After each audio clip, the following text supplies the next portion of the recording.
Assalamualaikum viewers, this is your host Amjad Malik with the latest episode of Cricket Talk with Amjad Malik। आज पाकिस्तान का day थोड़ा of रहा है क्योंकि पाकिस्तान उस अप टू मार्क परफॉर्मेंस से भी थोड़ा नीचे चल रहा है और मुझे लग रहा है शायद इस टेस्ट मैच का रिजल्ट न्यूजीलैंड के फेवर में निकल आएगा क्योंकि they are in driving seat. और केन विलियमसन ने आज 100 किया और उसको एक इजी स्टंपिंग चांस की वजह से ये 100 करने का मौका मिला है। आप देखें कि जी हमारी आज मिस्टेक रिपीट हुई है। सबसे पहले आपने केन विलियमसन को इजी चांस छोड़ दिया स्टंप का। सरफराज जो पहले ही 2 दिन में बड़ा जी हाइप क्रिएट हो रही थी कि सरफराज सरफराज सरफराज ने बहुत कुछ किया और आज सरफराज ने धोखा दे दिया और इजी जो स्टंपिंग थी उसको छोड़ा और उसने बाद में एक सेंटिलेटिंग 100 मारा है। और उसके साथ साथ जो चिप इन नॉक्स थी, उसके अलावा टॉम लैथम का 100 रहा और पाकिस्तान की बॉलिंग जो मुझे ऑफ कर ली नजर आई है। फील्ड सेट उससे रियासत बाबर आजम और 2-3 प्लेयर आगा सलमान है और एक और प्लेयर को जो है फ्लू हो चुका है, वायरल फ्लू है और इसकी वजह से वो टीम पे इनिशियली वो फील्ड पे नहीं थे।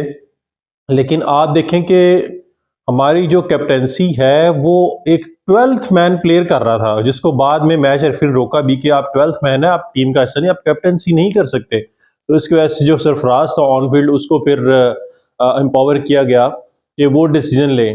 तो यहाँ पे जी टीम मैनेजमेंट जो है वो कुछ आपके पास बैकअप प्लान नहीं, आपने वाइस कैप्टन को बिठा दिया हुआ है। चले वो सरफराज की सॉरी रिजवान की जो परफॉर्मेंस का इशू था, टेस्ट मैच में वो इस तरह परफॉर्म नहीं कर रहा था, लेकिन there should be someone who should be nominated for the vice captaincy.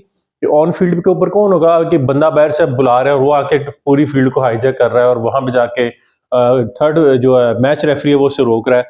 तो it's question mark on management decision. लेकिन एक अच्छा डिसीजन था और पाकिस्तान ने शुरू में एक विकेट निकाल ली। इसके बाद कुछ चांसेस में मिस हुए, बडल के चांस मिस हुआ था, वो तो शुक्र है कि अगली बॉल के ऊपर वसीम जूनियर ने उसे आउट कर दिया, लेकिन अदरवाइज वो भी लेके बैठने लगा था मैं जिस तरह उसके पेस के खेल रहा था। उसके बाद उससे पहले विलियमसन का आपको बता चुका स्टंपिंग चांस मिस हुआ है और ये कुछ हाथ उतर। न्यूजीलैंड ने आज 440 बना ली हैं और पाकिस्तान के जो स्पिनर है वही डोमिनेट करते हुए नजर आए हैं। एक आधी विकेट जो है मोहम्मद जूनियर को मिली, अदरवाइज रिवर्स स्विंग होनी शुरू हो गई थी वसीम जूनियर की बॉल के ऊपर, लेकिन वसीम जूनियर के अलावा कोई रिवर्स स्विंग वाला बॉलर नहीं है। हमजा जो है मीर हमजा, वो उसकी भी इतनी रिवर्स स्विंग हो रही बॉल, लेकिन फील्ड सेट जो है वो बड़ी पैथेटिक रही है। मैंने आज थ्रू आउट द डे देखा कि फील्ड सेट बॉलिंग के अकॉर्डिंग होती नहीं थी। बॉलर जो है वो फील्ड बॉलिंग कहीं पे कर रहा है, फील्ड जो है आपने कहीं पे ली हुई है और शॉट्स कहीं पे जा रही हैं, वो निकल निकल के आप घेरे थे और यही कुछ चलता रहा। और आपका कैप्टेंसी जो थी वो फिर एक under the radar of criticism आ जाएगी 1-2 दिन के अंदर।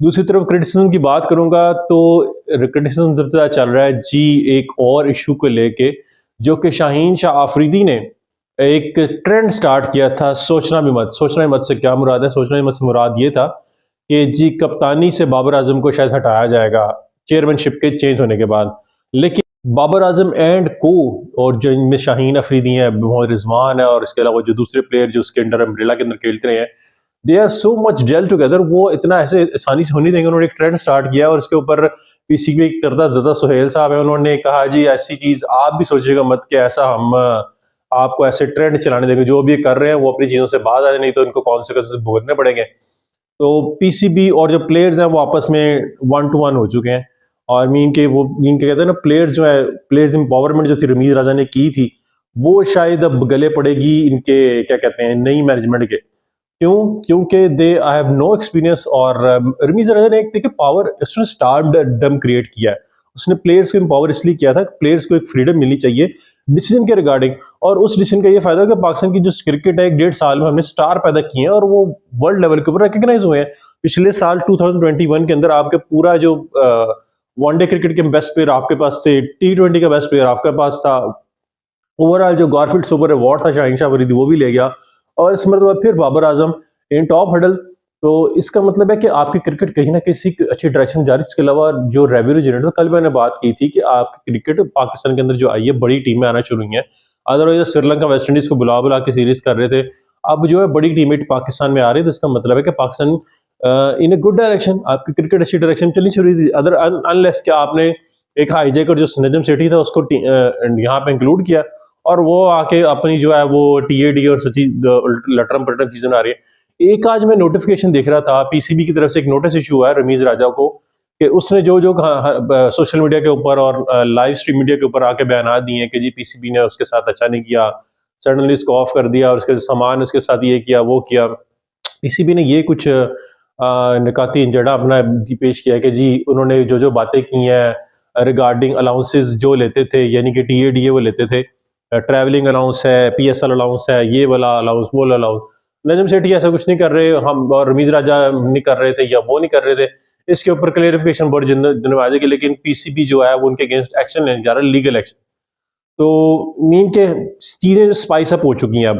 अब देखना होगा कि प्लेयर एम्पावरमेंट ज्यादा काम आती है कि यहाँ जो है वो जो हाईजैकर्स इंक्लूड किए गए हैं, नजम सेठी एंड को 17 बंदे जो जिन्होंने हाईजैक किया पीसीबी को, यहाँ वो चलते हैं। और इन दी एंड आपको पता ही कि ये जो पॉलिटिकल सीट है और ये यहाँ पे वही बंदा काम है वो जिसको इसकी सेंस हो गई। अदरवाइज फिर आपका ये होगा कि वो जो अपनी चौधरात कायम करने के लिए लोग आए हैं। आपने फीफा का हाल देख लिया, पाकिस्तान के अंदर जो पीएफएफ है, पाकिस्तान फुटबॉल फेडरेशन, फैसल सालिया है अपनी चौधराहट कैम करते हो, वहां पे दूसरी एक और पार्टी वो अपनी चौधराहट कैम करने की कोशिश कर रही है, और इसका नुकसान ये था पाकिस्तान 194 नंबर के ऊपर फीफा की रैंकिंग में, और हमारी फुटबॉल का कोई हाल ही नहीं है। खैर बात करूंगा पीसीबी की, उनका भी बेड़ा गर्क करने के लिए लोगों को इसके अंदर इंक्लूड कर दिया गया है, और देखना पड़ेगा कि जी अब चीजें किस तरफ किस डायरेक्शन में चलती हैं।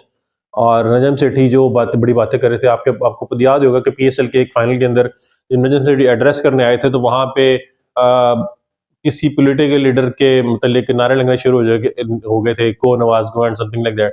तो आप देखिए, आप जब पॉलिटिकल इंडक्शन करेंगे तो वहां पे लोग भी इस चीज़ को पसंद नहीं करेंगे, और आपकी जो क्रिकेट है वो भी इस में तबाह होगी। तो वहां पे इन्हीं लोगों को इंक्लूड किया जाए जो क्रिकेट की सेंस है, जो इस चीज़ को आगे लेके चल सकते हैं, जिनकी मार्केटिंग वैल्यू भी है, और वो लोग जो क्रिकेटिंग वर्ल्ड में ज्यादा एंगेज है। अगर आपने कमेंट्री पैनल से रमीज राजा को उठाया था, रमीज राजा एक पढ़ा लिखा आदमी है, उसको क्रिकेट की सेंस भी है, और वो अच्छी चीजों को अच्छी डायरेक्शन में लेके चला था, उसने अच्छे अच्छे प्रोजेक्ट इनिशिएट किए थे। आपने उनको सडनली हटा दिया, और हटाने के बाद अब आप ऐसी बातें कर रहे हैं कि जी उन्होंने ये किया, उन्होंने वो किया, हम उसके लीगल एक्शन लेंगे। तो ये तो वही वही हिसाब है ना, जो भी नहीं आता वो कहता है जी पिछले बंदे का कसूर है, उसने सारा बुरा किया था। खैर ये चीजें तो हीट अप पकड़ रही है। दूसरी तरफ ऑस्ट्रेलिया और मैच चल रहा था साउथ अफ्रीका का। ऑस्ट्रेलिया साउथ अफ्रीका के मैच में जो ऑस्ट्रेलिया डोमिनेटिंग पोजीशन में आ रहा है, 558 का उन्होंने डिक्लेयर कर दिया। ऑस्ट्रेलिया साउथ अफ्रीका की जो टीम है वो 15 स्कोर 1 विकेट के नुकसान पर नेक्स्ट इनिंग में चल पड़ी है, और मुझे लगता है कि ये इनिंग की शिकस्ती होगी साउथ अफ्रीका को, जिस तरह की उनकी बैटिंग लाइनअप और जिस तरह की ऑस्ट्रेलिया की बॉलिंग लाइनअप है। और आज एलेक्स कैरी की आज सेंचुरी थी, उसके अलावा कैमरून वाइट ने 650 क्रॉस के स्कोर किए हैं, 5 विकेट भी ले गया, और इसके अलावा 50 स्कोर भी कर गया। तो ये सब चीज़ें तो क्रिकेटिंग वर्ल्ड में चल रही हैं। This is what we have in today's episode. अगर आपको एपिसोड पसंद आई है तो चैनल को सब्सक्राइब कीजिए, लाइक कीजिए, शेयर कीजिए। Thanks for watching, over and out.